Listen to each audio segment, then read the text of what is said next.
two things. One would be don't be afraid to let shit just happen, even if you didn't plan it. If you have a good idea and you think it's a great idea and it can work as a quick fix in the moment, go for it, because you might not be able to find something that works as well again, and if you forget about it, you're kind of fucked. My other advice would be, and this is something I'm still trying to learn myself, so I'm still trying to take this piece myself, is kill your darlings. Even if you write a scene that is really powerful, if it doesn't fit in the book, you have to let it go. Otherwise, it's just going to drag down the quality of your work. It's like when you're writing an essay and you have like a paragraph in there that makes a really fucking good point, and it's a really interesting point and can be developed on as its own thing in and of itself. If it doesn't serve the varying purpose of the whole essay and the thesis statement that you're trying to draw back to, then you got to get rid of it, because it's just going to weaken your writing. 3, 2, 1. Hello. Welcome to another episode. Let me see if you can see me. There we go. Welcome to another episode of the Jeoffrey Sarpong podcast. Today... Are you good? I'm good. It's just the way you're looking at me. This is funny. I feel like it's that moment in high school when you look at your friend and you start laughing. Yeah, exactly. You're supposed to be serious. I'm introducing the podcast and you're just like laughing at me. It's supposed to be serious. This is your podcast and you let me on it. Yes, because I thought you were a serious individual. When did you ever get that known him for a impression? year and He is a serious individual. He is a serious individual, guys. He's a professor and an academic. And also I have with me also Rev. Rev, do you want to introduce yourself a bit? Yeah, sure. I'm not a fucking academic. I'm Rev. What are your passions? I write things sometimes. You write things a lot of the time, and you should see the setup that we have here. It's crazy. I might just video that just to show you. It's a mix between fabric paint that I mixed with resin pigment because I ran out of colors. Resin that is mixed with... Take the mic. Oh, Introduce yourself. Talk about your Okay, passions yeah. today. They've not seen you before, so just give them a little introduction. That's true. Yeah, I'm a new character. New character, yeah, new character. What's my anime opening thing then? I don't know. You have to make it up. Oh God. Oh no! Please don't make me self-insert. That's like my least favorite thing in fiction. Please no. Yeah. So I'm Reverie Black. I keep saying I write things. I make art. I'm a natural walking disaster sometimes. Is that long enough? That's long. I mean, as long Great. as you want it, it's fine. Thank you so much for introducing yourself. Thank you so much. You're welcome. And Kieran, do you want to give introduction also? I know they've seen you before, but just give an introduction who you are and your passions quickly. Last time was very short. It was like 2 minutes. You literally was like, I'm Kieran, and you went off on some things that weren't true. What do you mean? Give them an actual description of what your passion. Episode. Jeff has a fucking point. Go on, give us. No. I only tell truths, Jeff. That's the first line of the Bullshit. episode. That's First line of the episode. No, see, this is what I have to fucking deal with. Like, I'm just being attacked on all fronts for something I allegedly said. What are your... That's It's allegedly. videotaped. What do you mean Allegedly. Okay. Allegedly. Go check out You the know who else episode. said that? Trump. Allegedly. So Fake news. Yeah, so Let's not get sidetracked. That's true. Tell me about your passions. Bro, okay, cool. I get compared to fucking Trump in the first 2 minutes of a YouTube video. This is gonna go over great. Like, my passions, you know, the usual. Like, what do your other guests do? I smoke crack on the weekends and I beat children to death on my weekdays. You know. Don't cancel this YouTube. It's a joke. He's making a joke. But anyway, okay, cool. Alright, cool. I'll do that. I'll take that. That's the best I'm gonna get, guys. It's fine. So they're both writers, and I wanted today just to have them on just to talk about. Actually, let me start from the beginning. Like, one of the reasons I started this podcast is because of these two. Because when I met them, we had so many conversations just about ideas. Just really cool ideas, really cool philosophy, really cool life ideas, and the way you guys think about ideas, the way you guys think through ideas was one of the reasons why I made this podcast, to see if other people could also think on that level. So I thought it was only right for the 13th episode number 13, to get you two together and to talk about ideas, but also how to think and how to write. Obviously you're both writers, we're all writers in this room, but I think it'd be good to just get people to understand what thinking is like. You know, most people don't think. I think most people don't think. Says the writer. Most people don't think. I think most people just get ideas given to them that they download from other people, and then they just go through their life with those ideas. But it's from other people. What are we, AI yet? I think they are. I think they're NPCs walking around with other people's information in their head. But all doing that? No, we're not. And okay, that's what I'm here to talk about. That's what I'm here to talk about. All right. Okay, at what level, to what extent, I'm going back into like high school mode. To what extent is an NPC this consciousness variable until it becomes a main character? You go first, Kieran. Yeah, now see, I don't think I really want to associate with people as arrogant as this, personally. Just get off the points. Enough. Damn, bro. Enough negging, enough taking a piss out of each other. Calling your loving audience, your fellow human beings, NPCs. You guys are not NPCs. You guys aren't here. Guys. The rest of the people, your friends, they're NPCs. No. Yeah, but as soon as you become a subscriber, you're no longer an NPC. That's how it works. Oh my god, that should be your tag. Those are the roles. That should be your tag. Them Once you the subscribe rules. to Jeff, you're no longer an NPC. 100%. Marketing brand. There Marketing you go. brand. I expect a cut. I know. That's why I was going to take it on camera. Because I knew she was going to say that. But go on. You're saying? What separates an NPC from a normal person? Main character. But yeah. I think you guys talk like fucking QAnon people. Oh, for fuck's sake. Guys, I'm such a main character. Like. Wait. You don't think like, you're a main character? No, fuck no. I don't believe in main characters. See, that was immediately my issue with both of what you guys said. But because you're so like main character energy, you guys both took offense to Sounds that like immediately. Somebody who's not a main character. Such a main character. Yeah, such an NPC answer, you know. Exactly. I didn't realize I was saying him an NPC. Yeah, exactly.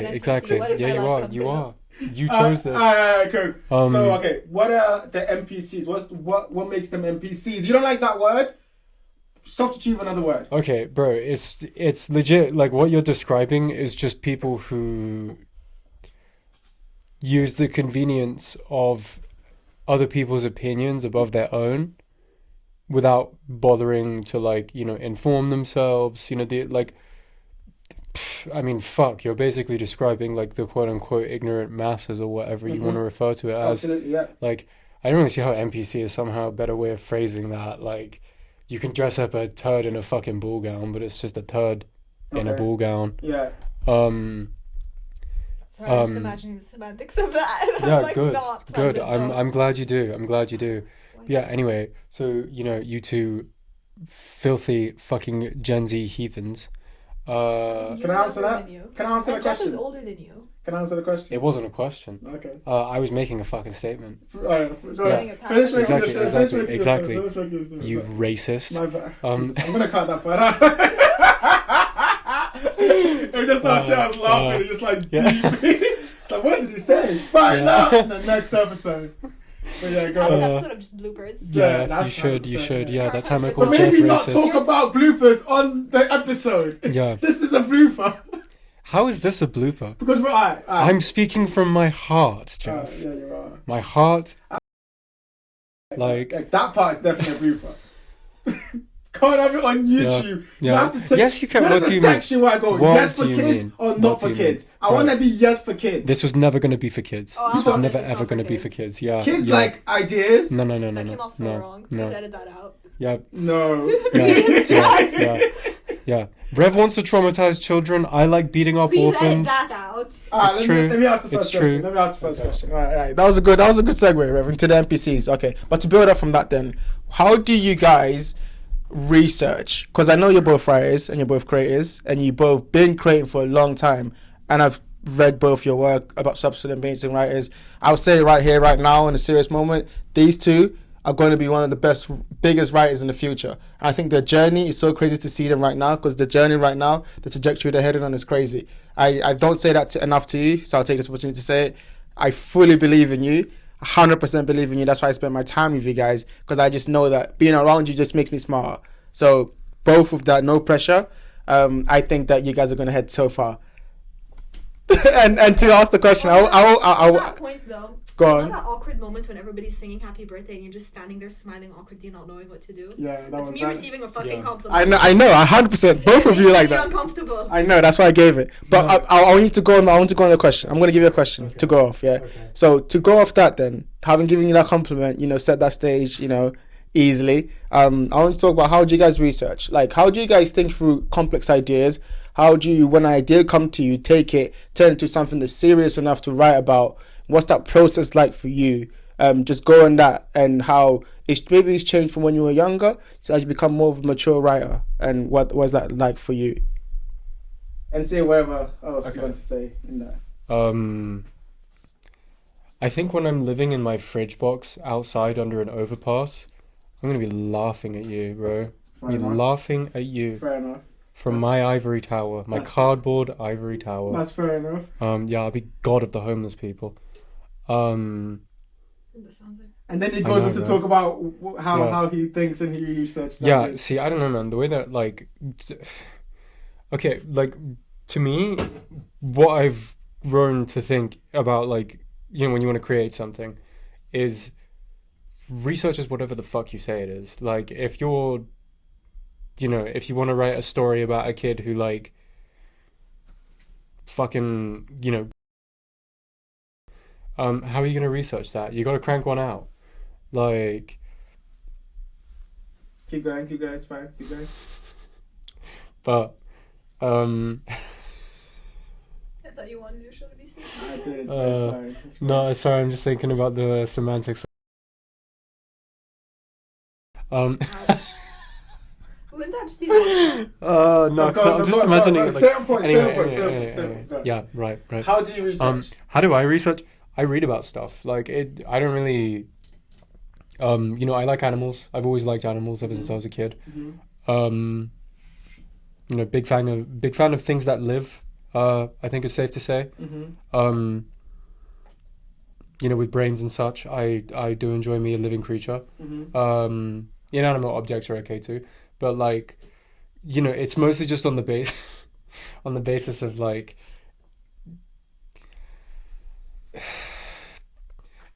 if there's something that I find very genuinely interesting, I will kind of go down a bit of an excessive rabbit hole of it.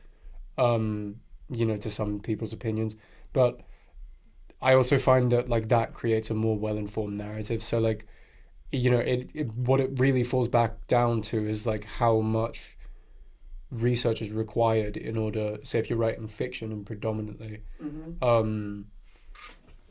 how much do you have to do before it gets to be, like, not excessive, but what my job, I perceive it as, like, as somebody who wants to write fiction, is, like, how much can I do to maintain suspension of disbelief for the widest amount of people as possible.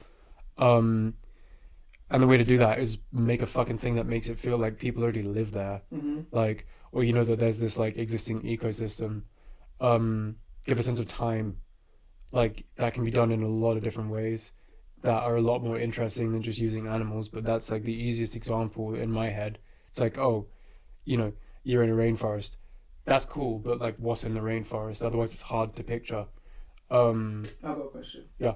So, and just before, and also you think about that same question because it's coming to you next about how research is done. But on that question, you mentioned about how you had an interest in animals and had an interest in things from before, and that's what you choose to research in. How does, like, the life that you're going through, like, your lived experience, affect what you decide to research in? So, for example, I know that you read this Infinite Resignation book. Oh, yeah. Yeah. So what, like, and when it comes to that, like, those philosophical kind of ideas, what kind of inspires those, and how do you choose which books to go down, and, like, what do you take from that?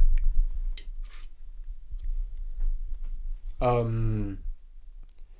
mean, I think, like, philosophy may have some aspect of a stigma that I wouldn't be aware of because I'm massively ignorant to the world. But, like, what I mean by that is, like, when something is, like, deep, you know, it can kind of get the piss taken out of it because it tries to drown people in this, like, excessive nonsense. Like, philosophy is kind of like when you need to give a dog a pill. Like, you know, you wrap it in cheese and ham first, so the dog doesn't even fucking know it's just eating a pill. Same deal, really. Like, it's a shitty pill to swallow, and nobody wants to, really, unless they're a giant fucking nerd, like me. So, you know, rather than beating people over the head with it like it's a big fucking stick, you kind of need to, like, hide it under a bunch of crap. The written word is a bit harder, I personally feel. Like, if you're trying to inject philosophy into things, it's easier done so through, like, for example, conversation. But you kind of have to, like, allude to it in a way that isn't so direct. because it's, again, not really everyone's cup of tea. And also, but that in itself stems from the fact that people don't really like things that feel inconclusive. You know, a narrative always has that big fucking ending. But the world continues to spin in whatever context that came up in the story. So say, for example, like, you know, the Lord of the Rings. The end of Lord of the Rings, Frodo gets on the fucking boat and fucks off. Spoilers to people who haven't. If you haven't seen the films or you haven't read the books, like, bro, sorry, you're probably blind and illiterate, so... Oh, just not a nerd, so, you know, don't let... No, bro, like, well, yeah, or maybe you just have a life. Good for you. But yeah, you're saying, so... Yeah, same, but... You're saying, like... You know, the world of the Lord of the Rings continues to spin. Like, there's a whole ass world out there with a bunch of different countries and a bunch of different shit going on. And I feel like that was also his intention, was to get that across, that this is like it's a story. It's like not even the main story of the entire world of Lord of the Rings. Technically, all worlds are infinite, if you think about it. Like, all fictional worlds are infinite, because as long as you populate it with different people... Sorry. As long as you populate it with different people, as long as there are people, you can have, or like a living being, like you said, like you can have a narrative. So the key is to make it feel alive, though. Not necessarily. Like, I focus in a completely different manner too. I never focus on the worlds that I create. I always focus on the characters and their relationships. Like, other people fascinate me, and for the life of me I can't understand them, and I mildly hate them. But in general, their reactions to things are always interesting, because everybody's going to have a different reaction to something. So whenever I'm writing a character, I usually create the character first and then create a world to fit that character and their struggles. So I kind of work from that, like, inside out rather than outside in. But where does the inspiration to pick the characters come from? Is it from people you know? I just draw shit. So it comes from your drawings? Yeah. Every book that I've started planning, or the one that I have, like, finished and started posting online, all started off as character sketches. For Atlas, who's the main character of my first work, I just drew a picture of a dude with, like, white hair and with purple tips playing a violin in a post-apocalyptic wasteland. And then I was like, stuck in traffic, and I was like, I'm bored. I'm gonna invent shit. And then I started, like, playing with these characters in my head, and eventually it became tangible enough that I was like, maybe I should probably write this down. And yeah, so a lot of my creation process comes from being bored. A lot of it came from being in chemistry class. I've got a question. Yeah. I've got a question on that, because I think you said something, and I think I wanted to go off it too. When you say about boredom, I think it's such an important thing, because we've talked about this. You need to allow your brain to be bored in order to create stuff, because it just goes on itself, especially people like us. Our brain will fester on itself on the ideas and the thoughts and all the shit that we come in contact with. And then by allowing it to bring something new, and like when we channel that, when we sit down to actually channel it, we just find out that it's like it's been working without even us noticing. So I know you said you work off characters instead of research through worlds and stuff like that. Yeah. How has that developed? Like, now that you've done that a couple times and you've become more experienced at that, is it still the element of just letting your brain be bored, or is it more channel focused now where you can research intently? When I first started writing, like, long form fiction, I started for my undergrad. I kind of had to plan shit out and, like, give myself time to think and structure, and I would be stuck at my, you know, shitty retail job, and I would be bored out of my mind. So half of Charmer Book 1 is written out on receipt paper. For Phantasma, what I've been working on for my MA, I just sit down and dissociate, and then shit just kind of unfolds in front of me, and I'm like, okay, I was not planning on this going that way. I'm gonna have to patch up a shitload of plot holes, but fair enough. And it just kind of works. I guess it's really weird to describe the creative process, but I think more for character development and stuff, I wouldn't think of, like, events. I'd rather think of lines that they say, and then develop a situation around that lie that they can, like, say or do. What advice would you give to someone that works like you in terms of coming up with their own creative process? Like, you coming up with your own, or you kind of figured out what works for you? Yeah. What advice would you give to someone else trying to figure out their own creative process? Shit. I don't know, man. I think it's different for everybody. How did you do it, basically? I mean, I learned how to write by having a copy of my favorite novel in front of me while I was writing out my chapters and stuff. So whenever I was like, where do I put speech marks? Where do I put, like, page breaks? Because I wrote this when I had just begun I can't even English. Begun to be an English major. ironic given my from flying. You're trying not to make a mistake, and you're making mistakes. Story of my life, bro. Story of my fucking life. You can make mistakes. I know I can make mistakes. Like no mistakes must be made. No mistakes. 100%. But go on. Sounds like my childhood. Lol. Sorry. Just a little bit. Fuck, I really hope my parents don't see this. But you're saying about your creative process. Yeah, my creative process. Two things. One would be don't be afraid to let shit just happen, even if you didn't plan it. If you have a good idea and you think it's a great idea and it can work at like as a quick fix in the moment, go for it, because you might not be able to find something that works as well again, and if you forget about it, you're kind of fucked. My other advice would be, and this is something I'm still trying to learn myself, so I'm still trying to take this piece myself, is kill your darlings.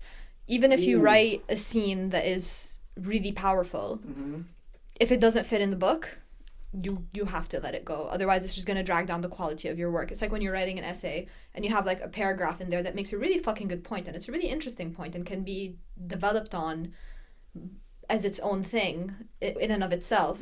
If it doesn't serve the varying purpose of the whole essay and the thesis statement that you're trying to draw back to, then you got to get rid of it, because it's just going to weaken your writing. Did that make sense? It made perfect sense. No, that was really well answered, and it made perfect sense. And I also want to get into like how to write essays in a bit later, because I think it goes on to how you actually write. But going off what Rev said, I know that you work differently to that. What is your process like, and how does it differ in terms of like when it comes to, I guess, practicing and research and getting it, like the actual process of it? I mean, you've kind of watched me sit there and just sort of plan things meticulously for a very long time. Yeah. I wake up at 3 in the morning and Kieran's just there making notes. Yeah, I mean, my thing is like, I want to make this thing that I'm working on feel real is the wrong word, because it's blatantly obvious that it's fictional, but just real in the sense of like it's so clearly thought out, it's so clearly, like all the little pieces fit together the way that they feel authentically probably should do. To me, what that often means is obsessively reading and researching a bunch of crap. What about my vape? Thanks. Vape? Yeah, I know. Heinous. Anyway. Okay, great. Another clip. Go on. Wait, you cut out the clips where you vape? No, I don't. You didn't do that last time. He was like vaping the whole way through. Even in Connor's one, he was vaping. Yeah. Yeah, I know. I saw this. The vape, and I was like, great. Yeah, I did that on purpose. Appearance by Kieran again. Yeah. But no, sorry, go on. It's how the people know that I'm here. Like, honestly. I'm like fucking Smoker from One Piece. Like, yeah. There was like this meme thing of a guy, I fucking forgot who he was, but I used to follow him on Instagram like way back when I was cosplaying.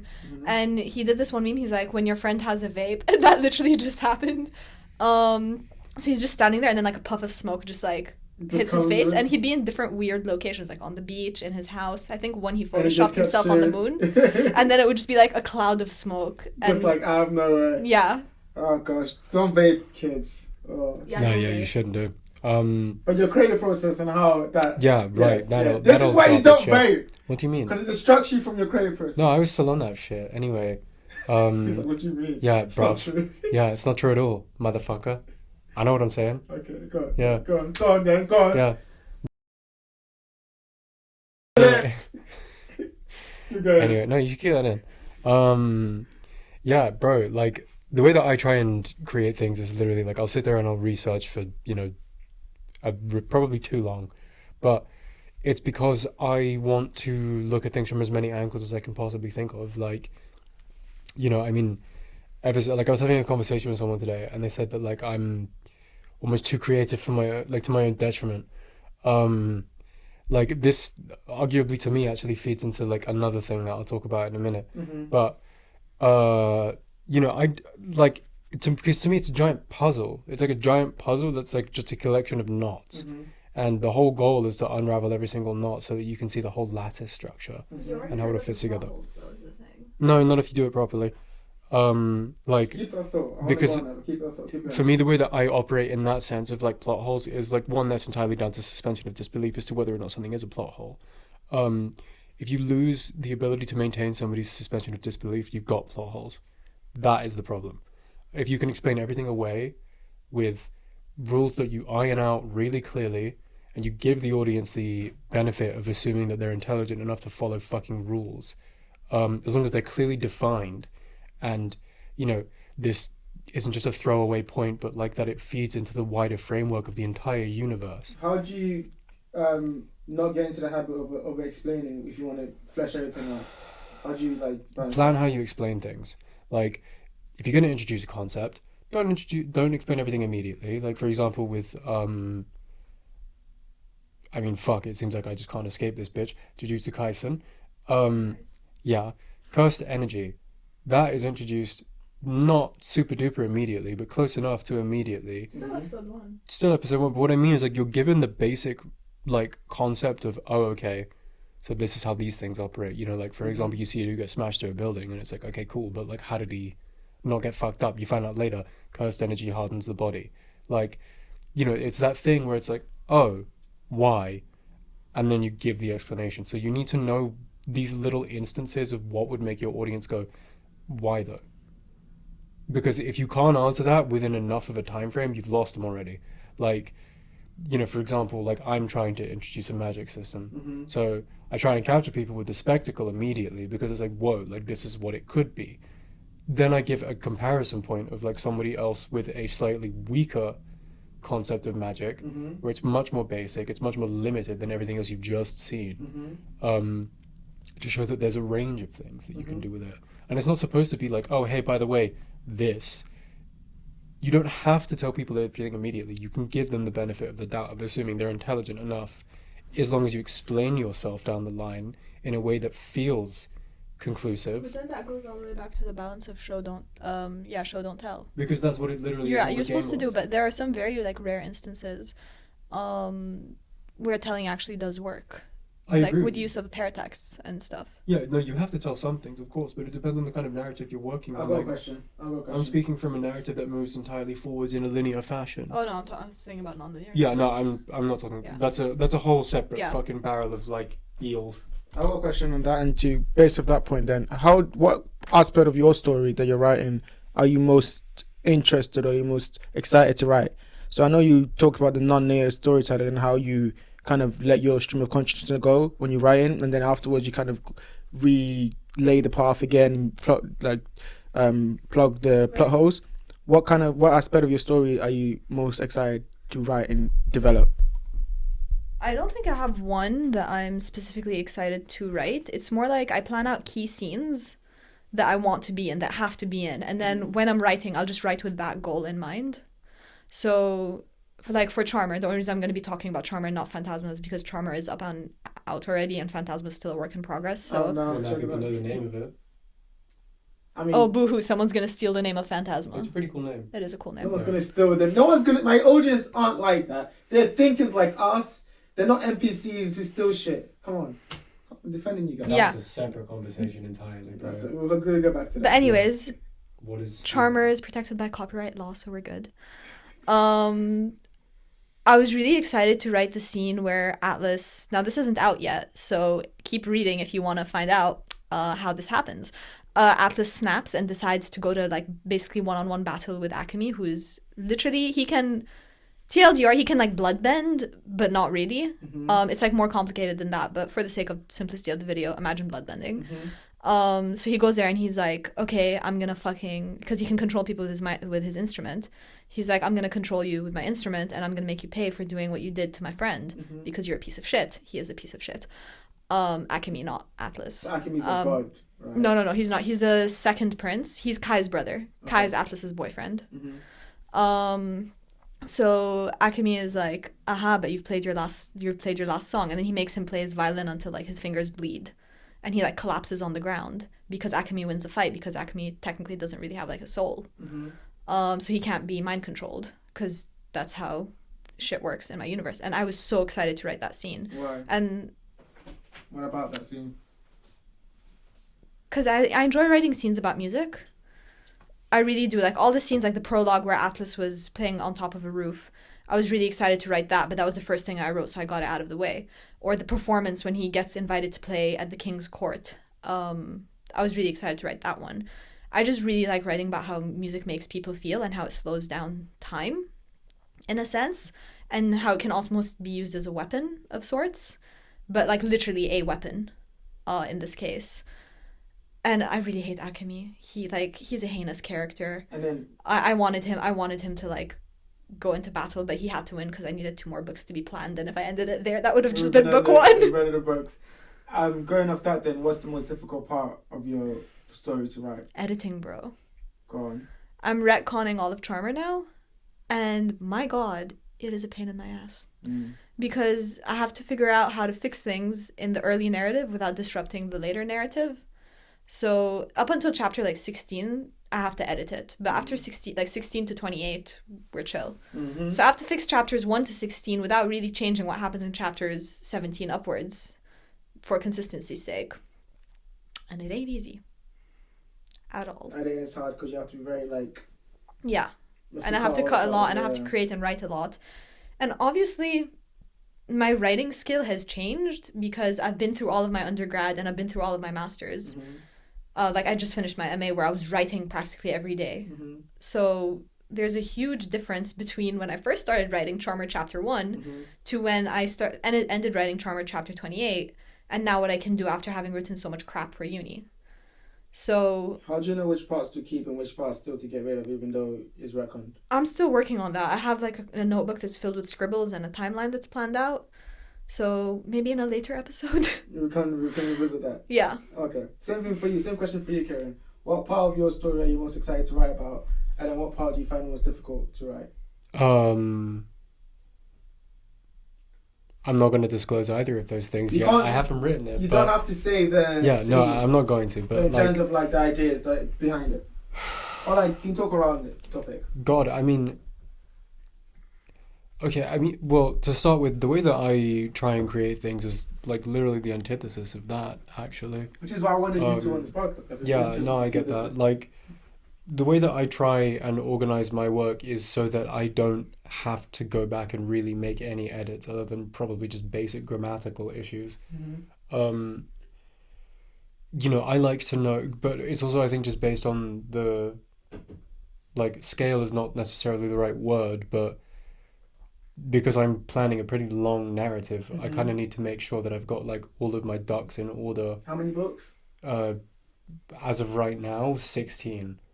But a way that I want to also experiment with, like, you know, what builds an audience or this other shit is, like, putting out short stories that are based within the same kind of universe. Because, like, ultimately what I'm doing really with the narrative that I want to work with is I'm essentially telling the way that the universe ends. So I get to go back and populate with a whole bunch of crap that I want to fill in. You know, and like I've never tried anything on this kind of scale before, so I don't really know how it's going to pan out. But at the very least, like, you know, basic concepts like the vibe of the universe, the way that it sort of carries itself, those are all things that I can get across in short stories. So that if the main narrative does ever get published, like, it's already of a place of a degree of familiarity for people. You know, or at least those who ended up finding my work online first. Because the world has already been established. Yeah. That's its own separate experiment entirely, but like I feel like it would feed further into the suspension of disbelief concept. And then what aspect of your story is most hard to write, even now, as you're planning? Getting the fundamental basics of like fight scenes across in a way that doesn't feel entirely all-consuming, but also like having to basically break down what is ultimately, I wouldn't necessarily say a complicated magic system, but like a magic system. Like breaking it down and feeding it to the audience in a way that like I can kind of show you stuff and tell you little bits of it, just so that you're not entirely swamped, that you can kind of get a relative idea of like, oh, okay, this is the relative power scale we're working with here. You know, where like even if it's magic, it still relatively adheres to like some form of physics. It's its own thing entirely. Like, but that's also why I would say like the way that I'm trying to operate is a bit different to you, in the sense of like I'm trying to get a lot of crap across quite quickly. Like, you know, it's my thing functions more traditionally towards like, you know, a typical battle shonen, really, like Jujutsu Kaisen or One Piece, where, you know, it has those power structures, or like even fucking Dragon Ball. Like, it has power systems in place. It has a clear way of defining this is how that power works. Like, you know, One Piece has the direct counter to Devil Fruits being the ocean and the inability to swim at all in the ocean as part of having a Devil Fruit power. Like, that's a fundamental rule that every single Devil Fruit user has to adhere to. So here's a question. Yep. Sorry to interrupt. I think obviously the what you just named, these shonens are they have the visual medium to help them, how they have the visual aspect of it to explain how you know the character can disappear and reappear. I've seen you do that and you did it very well in your writings. What has that been transition like? How do you try to like mimic that aspect of shonen manga into now traditional story writing? Well, I mean, we've spoken about this since like basically the day that we met. Like, I spend so much time disassociating from my real life into this fictional concept in my mind that like I envision it as if it was like literally a show. Like, for me personally, I imagine it as an anime. It just fits that vibe really more than anything. Yeah, I was like, God, I couldn't imagine it in live action. It's like when they were trying to announce the live action One Piece. Like, apparently it's not terrible. It's actually really good. I heard that. I heard that. I've Yeah, seen it, it's really good. But like, mate, I don't know. Look, whatever. Listen, like when they announced that Six of Crows was gonna be turned into live action adaptation combined with Shadow and Bone, I was like, how the fuck are they gonna do that? They nailed it. Yeah, they fucking nailed it. But would you have said that would really lend itself to like an anime representation? Probably, right? I can't really imagine it. Really? As in, like, Wow. Animated, yes. Anime, no. Okay, now see, yeah, because like that's my thing, right? Is that like I can imagine it as a 3D animation. Oh, okay, that's a whole other thing then. No, see, whenever I imagine it, like, And like every time Kaz Brecker comes up with a heist, it like zooms out and like pans to like the thing that's like they're heisting on. It's like a 3D model of like the thing they're breaking into, and it breaks it down into layers. Like I can picture that, if that would be cool. No, yeah, that totally makes sense. I really like, hope they do that. But that's what I mean. Like, it's because with animated projects, like you can play with the camera in ways that you couldn't even remotely imagine in live action. Things or like how are you doing that? Model it into real life.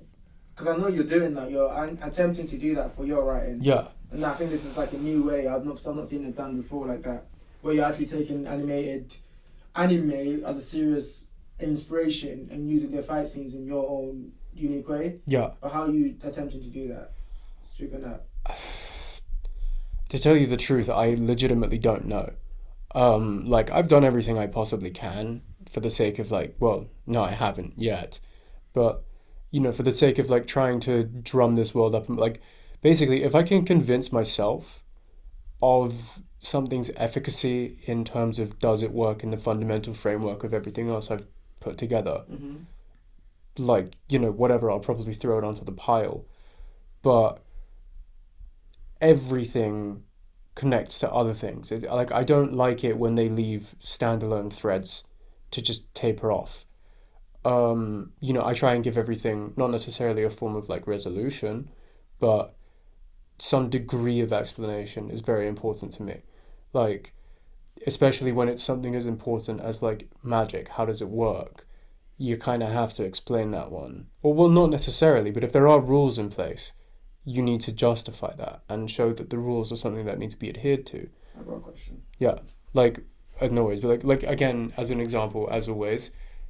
One Piece. No, bro, fucking Jujutsu Kaisen. What we go? What's happening? Hang on, no. One Piece was the story we used to do We've this. been watching Jujutsu And now Kaisen Jujutsu all Kaisen's day. taking over? It's a bit, no. Are you it's, cheating on One Piece? Never, bro, never. I think, like, the reason why I keep using Jujutsu Kaisen as an example is because literally it has super clear rules and it explains to you what those exceptions to those rules are. Like, you know, you think about, like, for example, barrier techniques. And then how, you know, there's literally a rule in place which prevents certain individuals from entering or not. Like, if the barrier rule is only Jujutsu sorcerers can enter, only Jujutsu sorcerers can enter. It's as simple as that. But then it goes even deeper than that. Like, curse techniques, they have a very, very specific set of rules that they adhere to. For example, Fushiguro, with his shadow technique, where if the shadow is destroyed, he can't summon it anymore. So he has to go get a new thing. Like, that's its own rules that it has to stick to. And there's rules within rules.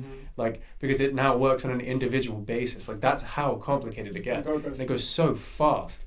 But then it goes even deeper than that. Because, like, those rules that have rules have more rules. Like, Kieran I know, no, it's, yeah, I'm a weeb.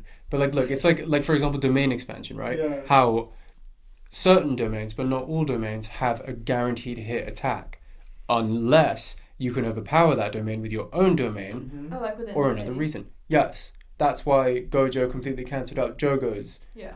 Oh my Which- god, these I know. fucking weeds. I know, bro, I know. I did know the risk. I did know the risk. I'm sorry, What I'm guys. trying to get at is like that level of depth in terms of thinking and planning and the rule. Stop doing fucking it. Cat, that wasn't even me. The can. Like, The can's had the enough. can, The yeah, can's had yeah, enough. the can has had enough. Like, it's like, fam, shut the fuck up, The that's level of dumb depth. anime bullshit. Watch how it becomes Um, sentient right now. That'd be so freaky. Yeah, like that level of depth is what I'm trying, not necessarily fully to emulate rather, but like to get close to in terms of like, oh, okay, cool, these are the magic powers, this is how they work, these are the individual magic powers. So, like, you know, there's the basic concept of like, ooh, cursed energy, where it does the very basic thing of like increasing reaction speeds, like physical strength, whatever. We're getting very into the weeds. I don't want to get into the weeds of just discussing power systems. This ties back into suspension of disbelief, though, is the thing. Okay. That's what I'm making the case for here, is that like the reason why you just go with it as more and more and more rules pile up on top is because you're like, yeah, that checks out with everything I've been told so far, so you don't even question it. Okay, that's fair enough. I think I understand, and I think as I understand your point, you're saying that's the level of depth that you're trying to reach with your story. Yeah. And in terms of understanding mangas and shonen, that's what you're trying to do and emulate that. So that's why it's so much research, and that's why it's so minute for you with those details, because you're trying to get to that level. Fun, bro. Yeah, and also it's also fun. Fun. Okay, let me go off that then. So fun. Let me go off that. Not even just anime. Bring it to a wider scale of like thinking about ideas. Like, we find ideas fun. Like, yes, when we're writing is cool and whatever, but we can sit here and have the same conversation about free will. We have the same conversation. I remember how many times we've had a conversation about religion, or like all these ideas that we can take apart and just not be so focused on the size of the ideas, but more about what if this and what if this, and you know. And I really enjoy that aspect of our friendship. So let me just go off that then about thinking about ideas, right? How do we? I'm asking you, Rev. How do you, for example, when it comes to writing essays, take an idea and then like find out what about that idea is good and what about that idea is bad? Like, if you were told to write an essay about an idea, how would you go about that? Just to give people an idea. I have that down as a system. I know, and you've taught me this actually, which is why I'm asking you this question. How do you go about writing essays? How do you go about thinking through ideas? Like, we're talking academic essays here, not fiction. Academic essays, yeah. Okay. From fiction into ideas. First, I'd pick a book that interests me, or a not theme, but like a question that really interests me. Can you give us an example? Okay, my latest paper on Frankenstein. Still waiting for the grades out. They come out tomorrow. I've been waiting for the grades since February. Holy shit. Yeah, it's not been fun. My dissertation also comes out tomorrow. Holy shit. I'm so Tomorrow's a fucked. big I find day, I find out if I'm gonna be able to get into a PhD or not. You'll be fine. I hope so. You'll be fine. Actually, fuck that. Let's talk about my let's talk about my dissertation. Go on. So I did my dissertation on Lolita and villainy because fuck. okay, fine. I'll clip that out. I'll do it on Frankenstein. It's more. It's less. I know where Lolita's gonna go. It's less controversial. Just Clip out the part about Lolita. Like that. No, it's fine. You can mention it. Clip. Okay. You're learning. Censorship. So with my paper on Frankenstein, I basically wanted to. I didn't really like the professor that much. Actually, no, keep that out. I don't want that to be on my academic record. Don't stop saying stuff and then ask me to clip it. Because I'll watch this and probably not clip it. Sorry. I'll clip that part with No, because my professors were lovely for the most part. See? That part's good. Like, I've had some pretty great professors at uni. They're the reason why I've become an author. Whoa. No, I've had like some insane professors. Like, sorry, ideas and how you think. yeah, sorry. Frankenstein. So in Frankenstein, I really wanted to prove that Victor Frankenstein was gay, because he is, and I proved that in this essay. And but it's an opinion about a piece of art. That is Proved. true. Yes, I proved it. Proved. Well, I guess my grades tomorrow will determine that. Your opinion is fact now. Yes. As a writer. Like as a writer. We're not going down that rabbit hole. I write because... Okay, never mind. Sorry, we keep getting How tangent. do you write? We were doing pretty well, but I think we were doing so well nowadays, like the balance. Yeah, so it was basically, how do I prove that Victor Frankenstein has homosocial or rather homosexual tendencies? Mm-hmm. And so once I have that question in mind, I reread the book with that question in mind, and I underline all the quotes that support me and all the quotes that will directly go against what I have to say. And I write all that down on one Google Docs. Mm-hmm. So that's Doc 1, which is quotes. And then you have Doc 2, which is I go out and I find research on JSTOR usually of professors and other academics of like my education level or higher, because like at an undergrad level you can use an MA paper to back yourself up. At an MA level you're not really going to use an undergrad paper to back you up, that unless like it was a really, really good paper. So then you have that doc, which has all the quotes from professors that support the point that you're trying to make, and quotes from people who actively disagree, because it's always really important to acknowledge both sides of the story. Otherwise, you're just writing a shit academic paper. Like, you have to acknowledge what the other side has to say about your work.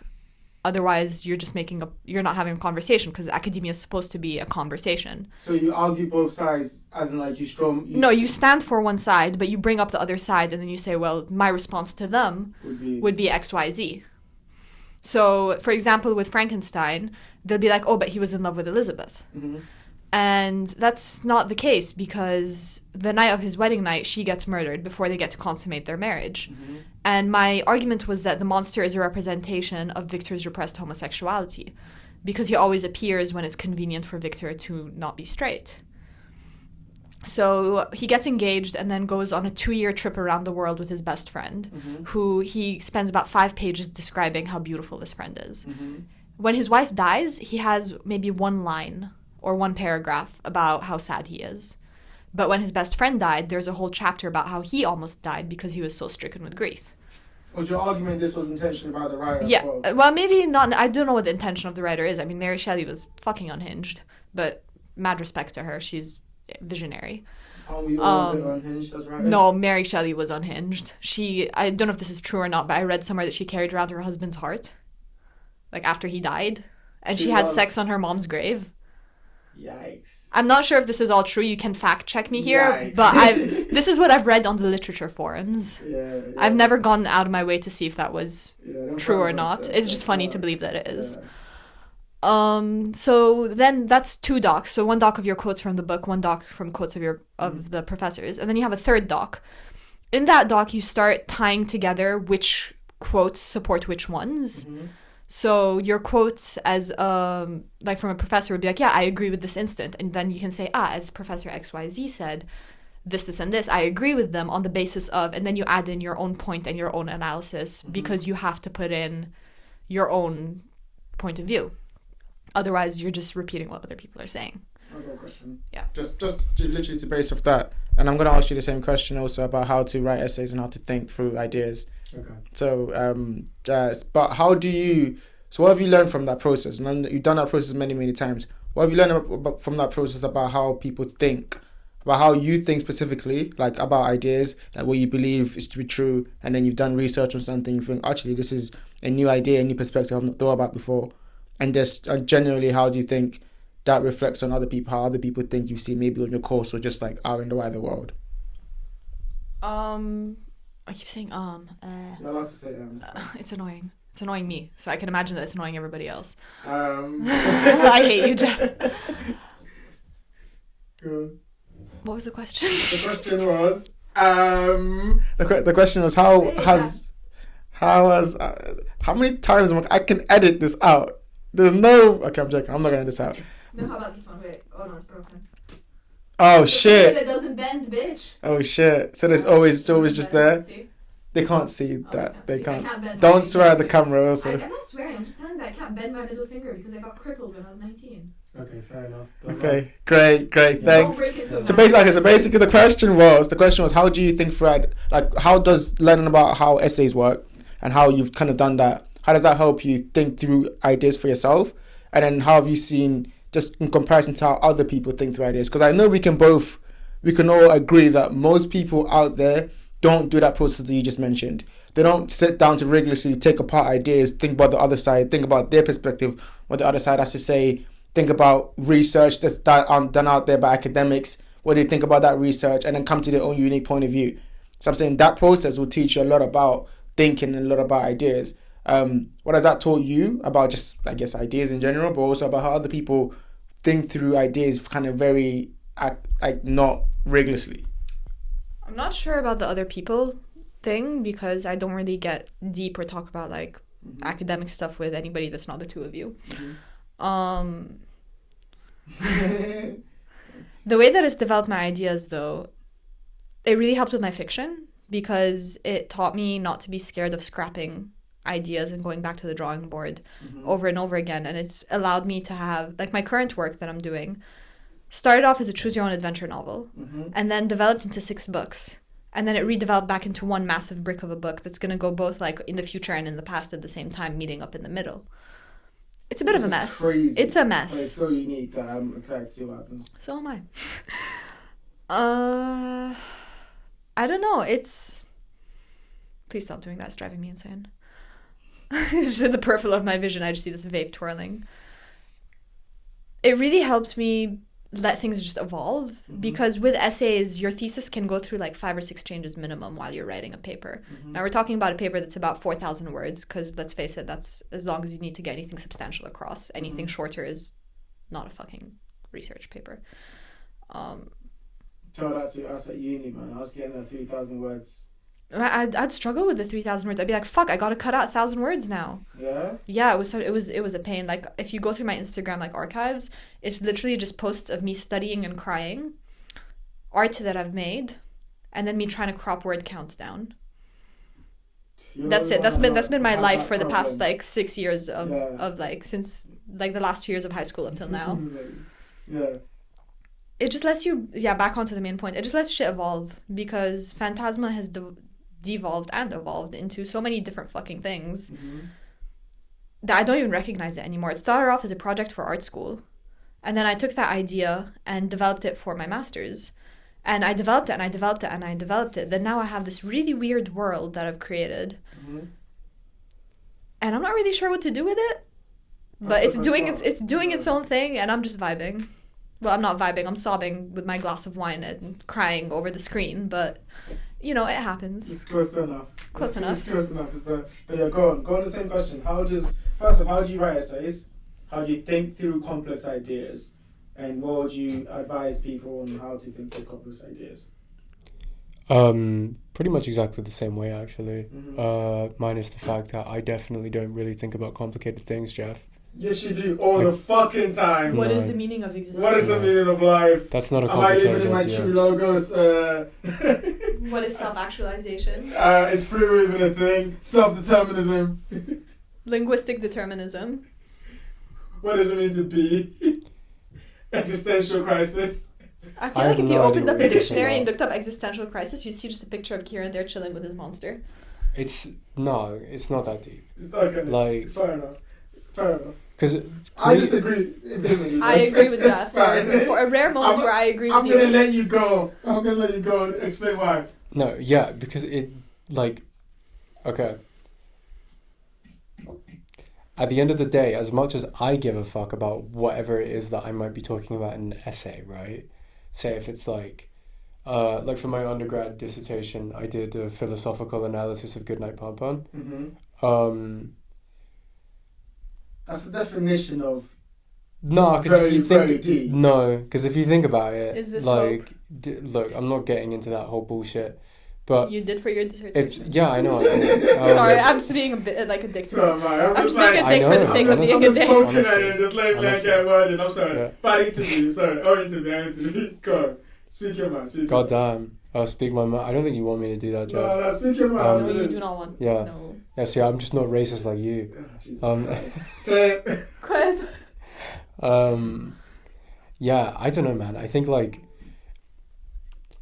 You know, I try, the way that I typically make essays is like I'll have a spider diagram. Depends on how many words I'm given, obviously, annoyingly. But I have my like main points that I want to bring up from, say, for example, like reading the work. And then you kind of build outwards from there. So you find things that may very well corroborate your view on things. But at what point does it end? You know, there's like what I found with Goodnight Pom Pom was like the further that I dug, the more I realized that like I just didn't know anything. It was kind of horrifying, and I think maybe I just chose perhaps too difficult a thing to talk about for my undergrad dissertation. Yeah, I feel that. No, I did, mate. You could have given me like 40,000 words. I'd still need more. Yeah. Because it's like every layer you peel back, there's another layer. Absolutely, yeah. That's what we love about writing. It's like when no, but the problem is you have to know when to stop. Do you? No, Yeah. I disagree with that. When it comes to academic writing, yeah. Otherwise, you're gonna end up with like a manual that no one's gonna read. Well, yeah, of course, but when it comes to with fiction writing, like, people want to read the manual. Yeah, absolutely. yeah, Wow, but like yeah. it's literally if you want to go into like academia for literature, your job is to peel back those layers. Like, I know. and if you need It's a a lot pain. of like words to do so, it's your job, bro. Do it. And yeah, I like to find things that are maybe not necessarily. I'm trying to find my own niche in academia. Really, for me, it just happens to be like anime, manga, that kind of bullshit. But you know, at the same time, like when I was in my first year, I did a paper about like postmodernism. I've always been very like preoccupied, I guess, academically with ideas around like the representation of reality in literature, and whatever that means in the wider sense, perhaps. But you know, to me, I think also that's kind of what I want to write hits on. Like it's all about you can dress it up in whatever way you want to, ultimately, when it falls back on like your work, if it's a piece of fiction. But what that work is actually saying about, you know, the representation of reality that's in your head that you want to get across is fundamentally what the book you're writing, the literature you're trying to explore and discuss is talking about. You know, whatever that might be. I don't really believe in the concept of art for art's sake. I disagree with you there. I'll go I knew you were going to. Finish your point and I've got a question to build on that. God, yeah, that's a fucking hornet's nest. I don't know. Yeah. Yeah, I don't believe in art for art's sake. I really don't. Because I think that, like, you can drum it up to whatever the fuck you want to refer to it as. Oh, I didn't intend to put that meaning in there. Perhaps not consciously, no. But You sound like one of my professors from art school. because what gives Had a your 30-minute work argument with him meaning, over it. intended or not, is Let up him go, for let him the go. audience to talk about. Like, you know, I could be saying like, oh yeah, I'm trying to talk about all these fucking things and represent these things as these things in my work. But ultimately, I can say whatever the fuck I like. What a person gets out of that, what they think it is that I'm chatting about, completely up to them. Whether it's extremely explicit on my part because I'm like, hey, actually, yeah, this is a direct thing I want to discuss, or something else which can be represented however you want it to be, is completely up for the reader to decide. Like, you know, visual aspects of things like manga, paint it in a different light because that ultimately is a visual medium. But that's also what makes novels so much more interesting to me, is because it's like at that point you have to use your words to describe the thing that it is you're trying to explain. So like, you know, while I might be able to represent magic in the physical concept of like, you know, how it manifests in the world quite easily and quite vividly, you know, the conversations that are going on from within that magic system entirely depends on how I end up representing that from a visual perspective within the work itself. Like, if I can't, like, basically your job as a writer, as an author of fiction, is to tell people, hey, I imagined this concept in my head and I wrote it down with words, and those words are then going to try and form that imaginary concept picture in your brain. Okay, let me go on a question before that. Just to take, because, I mean, really, I could let you guys just go on and on. This episode could be like 3 hours, because the ideas that we've talked about, we've talked about before, but we've gone way more into depth. But also, I wanted to get you guys' opinion on some quick fire questions which have really no answer. But I want to see you guys pontificate ponder on these ideas. What did you say? Pontificate. Pontificate, ponder. I meant to say ponder, so it's fine. You heard it here first. Pontificate. Pontificate, pontificate. So I think, okay, so one of them as start off with an easy one that we've talked about before, that I mentioned. What do you think, do you think free will is a thing? Yeah. And I want you to just go on that, and we could get into an argument about it, and I don't want to do that because I want to bring this episode to a close at some point. But I do want to get your opinion on record, so that when we have an argument in the future about what we think free will is, I can just shoot this in your face and be like, remember you said this on this podcast. Okay, so this is only for my own benefit. But what do you think free will? I'm going to ask you first, Rev. Do you think free will is a thing? And if so, whichever way you go, give a brief explanation of why. My answer is going to be, as our friend would say, yesn't. Why yesn't? You can't really boil down free will into a concept, which is going to be ironic considering the analogy that I'm about to use. Mm-hmm. I see as life as a binary, 1-0. You act or you don't act. Every action you take affects the world around you. Every action you don't take doesn't. So in choosing to act, you are enacting a ripple effect. Mm-hmm. But the thing is that, like, let's say I act and Kieran doesn't, or Kieran does act, and then our ripples clash. That unforeseen nature is what people can see as lack of free will, because it's imposed upon you by other people. But at the same time, your decision to act is freedom. So I think, yes, free will does exist, but you just have the constraints of other consciousnesses around you. That's a good explanation. Okay. Yeah, I think it's real. Okay. Yeah. Okay. I always made that argument. No, you didn't. Yeah, I did. But go on, finish. I'm never going to do this. Go on. What do you mean? No, I You've didn't. many times said free will is not a thing. I know, I've always advocated. You're the one who's always advocated for the aspect of fate, and I've told you that no, Okay, fate's not real, but free will is. What's the difference between fate and free will? Fate happens to you, free will, you happen to it. But if there's... Also, for the sole purpose of having this argument with you later, I completely refuse to elaborate more than just, yes, I think it's a real thing. Okay, I'll go off that then. I think the idea of free will is an interesting point. I think that the thing people will tell you about the fact that free will isn't true and all that, I think is a mask for about lack of responsibility. Because I think the responsibility, the crazy thing is free will is true, and everything you do is up to you. Because then you have to be responsible, a responsible being in this world, part of the consciousness which you all kind of inhabit, and you have just as much of responsibility in that consciousness as the next person. That's a scary thought, because you could cause hell, you can cause heaven, you can cause whatever the fuck you want. It is, but based on your ideas. Other people's actions start to affect you. And that's absolutely... Like, if I come up right now and I slap you across the face, for example. Then it's my fault for being in the environment. And I know that can be No, because you get into very dangerous territory. And I know. And because when you say it's your fault for being in that environment, you might want to... But what's fault? I want to have this continued argument, though. Sexual assault, for example, it's never the victim's fault. Mm-hmm. But people blame them for being in that environment. Yes. But that's not the context I meant in that statement. Which is what... I know, but you can't say blanket statements like that in general, because... But then you can't make any argument then, because anything can be taken to its worst interpretation. It draws back to essay writing. You gotta be specific. You gotta make a point, because the world is there are too many variables. You need to eliminate the variables in order to make a decision. But do you understand what I was saying when I said about... Like that. But do you understand what I'm saying? It's making me uncomfortable. Do you understand what I was saying when I was saying about the fact that your environment is up to you? Not in the terms of obviously because that's that's not talking about free will. We're not talking about your ability to make decisions in your life, and like how that affects the wider scope of your life and I guess where your life is heading. That's what I was talking about in terms of the environment.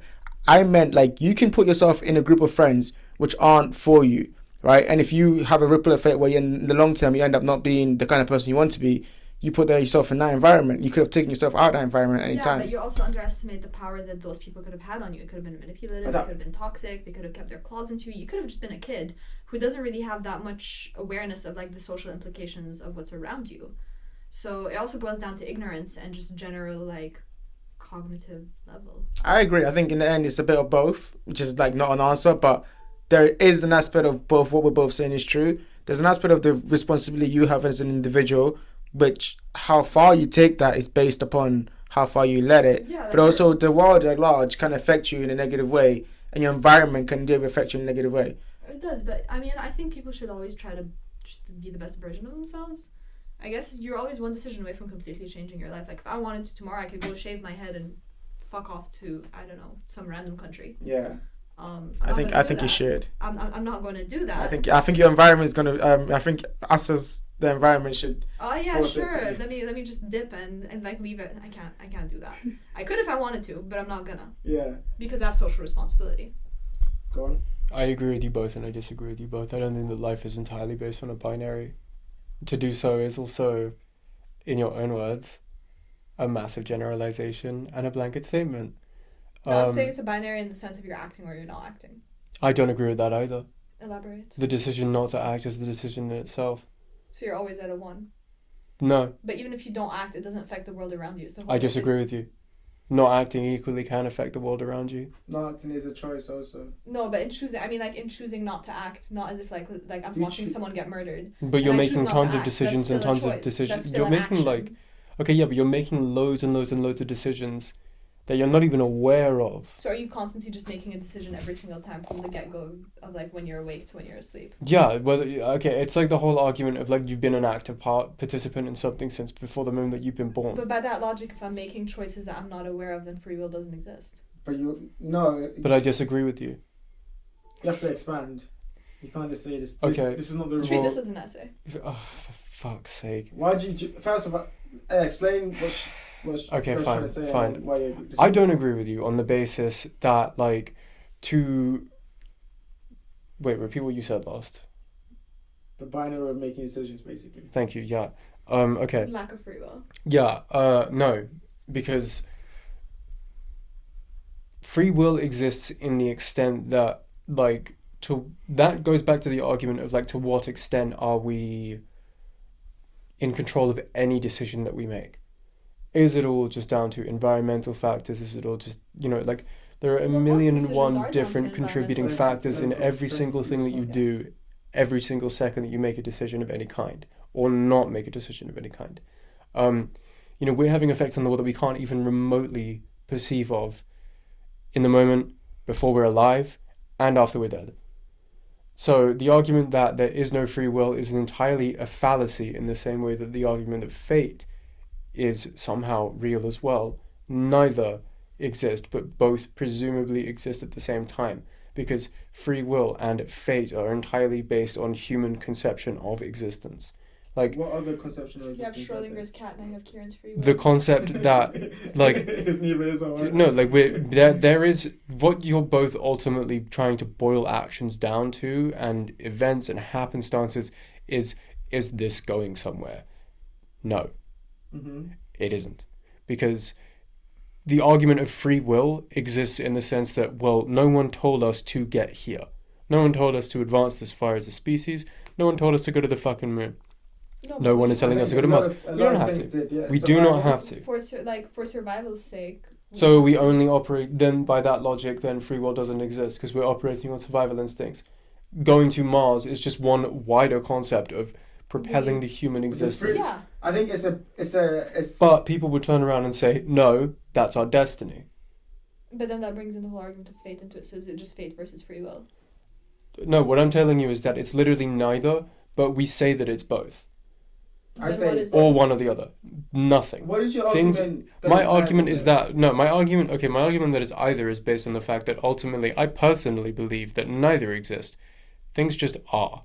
Like, you can mentally try and justify and explain away every single fucking thing ever to happen and ever has happened.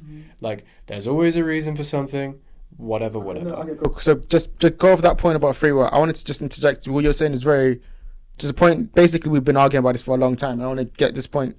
So what you're saying is true unless you apply it to practical sense of how we live life. Sure. You can't live life with the idea that everything is just be. You have to have some agency in your life for you to have the ability to live your life, so you're not listless, depressed. Free will.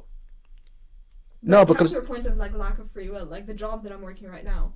I'm not working because I fucking want to. I'm working it because my environmental circumstances dictate that I have to. But you have Because free. it's the smartest decision. So yes, I have free will to either do this or go work some other job, but this was the most logical choice. So to optimize my survival, I took this choice. But then, okay, then I think definitions matter. Is your definition of free will the ability to do whatever you want, or To be able to do whatever you want unhindered. is that free will? Yeah, because then you can make any choice you want without any constrictions. It's not just freedom though. That's just freedom, right? No, because you also have like the moral implications and stuff. But you have free, even with the moral implications, you have free will to be able to do those things, even immoral stuff. You do. You have the free will to do them, but then society and laws. Yeah, I didn't stop Epstein. Yeah, Must you? but my point, this again, minute of details, and I think it's just about like people's perception of the idea of free will, which is we're never gonna keep going in circles. Yeah, we could like have an entire. We could, and I think we should. Because I think next time I want to get into this topic because it is a topic that I think people struggle with. The idea is very hard for people to I impact. think people will do what they need to do to survive. Go on, give me a closing thought about what you think about free will before we go. Just that people do what they need to do to survive. It's ultimately about optimizing survival and being the most comfortable for you. Like, yeah, there's altruism and all that, and there's social and moral obligation, but when it boils down to it, people are out for themselves, and I firmly believe that. Like, you can be a good person and you can be kind to others, and by all means always do that. Always show, not necessarily, like, I don't know if empathy is the right word. Like, I don't know what the word I'm looking for is right now. I'm a great writer, guys, I promise. I just use up all my writing words on the page, so speaking them is rather difficult. Yes, as every writer ever. You just gotta do what you gotta do. You gotta do what you gotta do. I like that. Kieran, what do you think? Free will in a nutshell, for people to think about. I don't know, man. The wise rat keeps his eyes on his own cheese. Like, what else is there to say? Like, you know, we lack a shared sense of like what is human existence, and ultimately I think that largely contributes to why we don't all see eye to eye. But at the same time, the argument of if we all saw eye to eye and we had this shared unified concept of what humans ought to be doing, free will kind of goes out the fucking window. Unless that's collectively all of our free wills to do one thing. I think we're getting dangerously into... In which Like, case we become a hive mind. Yeah, like we're going down a rabbit hole here. Like, I mean, no, I'm saying in terms of like You what I should always start the podcast argue. off with this. What I always, yeah, that would be crazy. I probably would. What I always talk about was just like religion, but let's not get into that one. Yeah, that's that's a very sensitive. But that's you see what I'm saying when you talk about the. that's a whole other discussion, But I'm bro. just saying, do you see what I say when you're talking about the one human consciousness, one human existence, and that's That's not what that is. That's not at all what that is. Alright, cool. Religion is not at all in any definition of the word a shared concept of one thing. Okay. Like, even if you're part of the same fucking religion, you still disagree with each other to the extent that you beat one another to death with sticks. But yeah, my country is a perfect example of that. There are I would just rag on Lebanon a little bit more then, jeez. A little bit more. It's the first time I brought it up in this country. I know. In this country. Yeah, come on, man. Sorry, okay, please cut that out. My brain doesn't work. No, you can't just ask. You're not perfect. It's Fam, an this hour is and the a end half of the long. podcast anyway. That's true, Like, are that's we even true. going to be fucking using this nonsense? No, we're absolutely going to use Oh, it. well, you probably shouldn't. I probably Um, use yeah. Okay, so... What Please with all use of your that line. racist remarks, Jeff? Okay. I'm actually not I'm just going to leave it in. Be like a running Yeah, joke. I'm yeah, just saying clip yeah. when I'm supposed to clip Yeah. You it. should start off like a podcast. It's just like Jeff going clip in different scenarios. Yeah, right? Yeah. You should, yeah. But okay, let me ask final questions. And final questions. This has been an amazing podcast, actually. I think... The racism comes out, watch. this is I the don't want to be a part of This this. is the final questions. I always ask the same kind of ending questions because I think it's important just to leave people on a note, even though we talk about different ideas about what I think is important. So I've asked you this question before, but I want to ask you now, and I'll also ask you again. Having discussed what we've discussed today about writing, about thinking, what do you think the meaning of life is for you, in terms of what you see it as today, who you are today, My personal meaning. your of life. personal Like, what meaning gets of me out life? bed What in the gets you? What is your personal reason for being, and for your personal meaning of life? You can take a second to think about it, but yeah, just go on that. I don't know, man. I just want to make things. Not necessarily writing or creating worlds. I do love doing that. That's what gets me up in the morning. I'm excited to make these characters and make them do stuff and experience adventures and things that I would never get to experience myself because we're bound by the laws of physics. Mm-hmm. Physics is a bitch. Mm-hmm. But even just working with my hands, like if you, like you can see it right now, like not the people in the podcast, but like you're like literally looking at my creative process. It's just like a fucking mess of crap. I just like making things with my hands. Like if it was like working on costumes, cosplays, making random things with resin, painting, even just doodling. It's all about creation. It's all about trying to get what's inside of my head out onto paper. Because universes that you create can be infinite.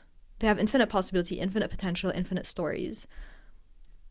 And I think it would be it's a shame that people don't really value that as much as they should. I like that. Kieran? It's funny, I was having a similar conversation earlier with the person I paid money to. I'm kind of like a dog chasing cars. Like, I wouldn't actually know what to do with it if I caught one. Expand on that analogy. What is the car? But for me, it's like, I guess, my dreams, right? Like, you know, I've never actually really conceived of my life beyond getting where I want to be. I've always had that goal, and it's been so far away from me for my whole life that, like, I've never really stopped to think what I would do when it actually happens. Mm-hmm. To the point where, like, even just the getting there part of things, like the present here and now, Mm-hmm. has largely fallen by the wayside for pretty much my entire life. Like, I've never actually stopped. You know, everyone's like, oh yeah, stop and smell the roses. Bro, I don't know what that shit smells like. I'll know what it smells like whenever the fuck I get there, but I don't even know if I'm gonna like how it smells. How are you gonna change that for you actually do stop and smell the roses? I'm still figuring that one out. Like, I don't know, I've always been a very future-focused person, to the point where, like, the future actually completely eclipses the present. Mm-hmm. It used to be the past, and the past used to justify why I was so fixated on the future. And It's a funny cycle. yeah, it's just this, because we're all weirdly, like, I worry that if I don't keep looking, if I don't keep going on the journey, like, you know, if you don't have the end goal in mind, what are you working for? Why are you even here? Like, you know, that sets up its own rabbit hole of fucking shite. But, like, for me, yeah, I don't know, you know, I don't give myself the luxury of stopping to question it. I just move. I try to. You know, the only time that I'm not trying to reach the goal is because I'm running out of fucking money and I need to continue to work. That's the only reason I go to work. You know, I don't care about my jobs. I've never cared about my jobs. I probably will continue not to care about my jobs until I get to where I want to be. And maybe I won't even care about that. But the one thing that I have found that gives my life any semblance of true meaning is making shit. You know, in whatever form that is. Right now it's writing books, but, like, fuck knows what I'll do after I'm done with that. I don't know. I'm almost afraid to think about it. Let me go off that. I think it's such an interesting thing you say that, because even what you both said about creating, I completely agree. And about what happens when you reach the goal. I've been thinking a lot about this. I recently made a video. When I turned 25, I made a video about, like, turning 25, and I asked myself these introspective questions. One of the things I realized in that video, watching back, was that I'm in this path, I'm in this stage in my life where I've almost kind of allowed myself to be the sacrificial lamb to my dreams. So, like, I'm the person who has to go through the shitty parts and the parts of, like, self-actualization, the pain, the kind of rebirths, and I'm not allowed to complain about that, because when I get to the goal, it'll all be worth it. But it's also like, I'm working for these things, I'm sacrificing these days, sacrificing relationships sometimes. But when I get there, would I look back and be proud of all of that? Or, like, just look back with, like, regret? And I'm not even allowed to ask myself that question, because it's like, no, fuck that. That kind of fucks up the way you're going to act now. Don't think about that. Put that to the wayside. And that process... It depends on if the ends justify the means for you.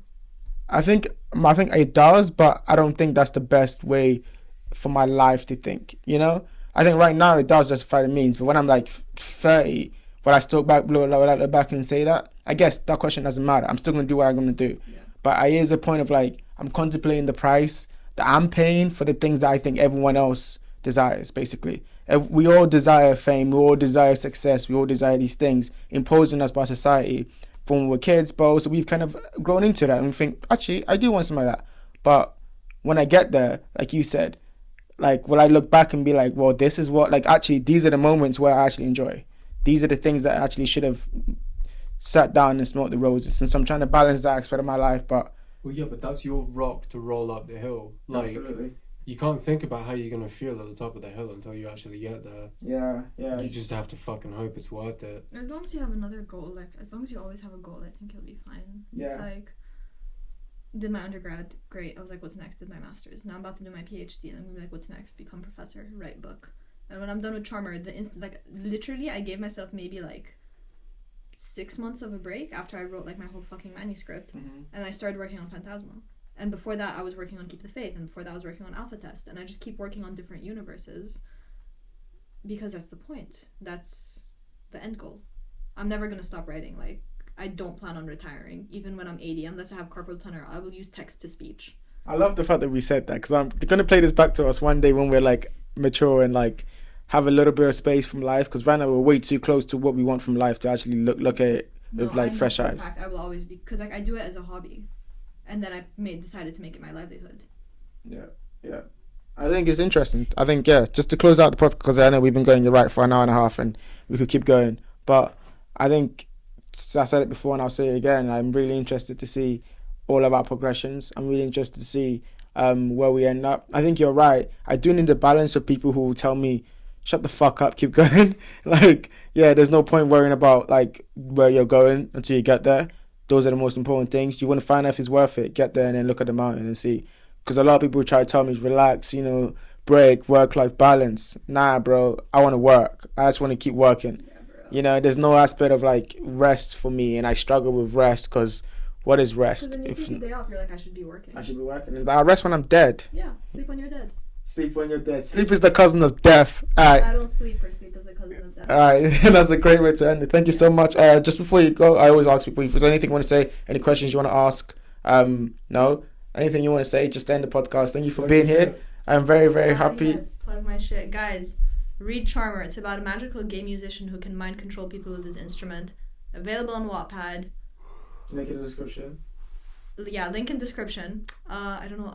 I'm not a YouTube person, so like and subscribe. Like and subscribe. Yeah, like and subscribe. Last time Kieran was like, oh, like and subscribe this shit, and only like this episodes that he's on. So you're gonna have to tell him to like the episode you're on again. Yeah, I'm on this episode, so it gives him a reason to watch it. That's amazing. Anyway, the guys, thank you so much. I fucking love you. Hey. I fucking love you. Thank you so much for watching, guys, and peace.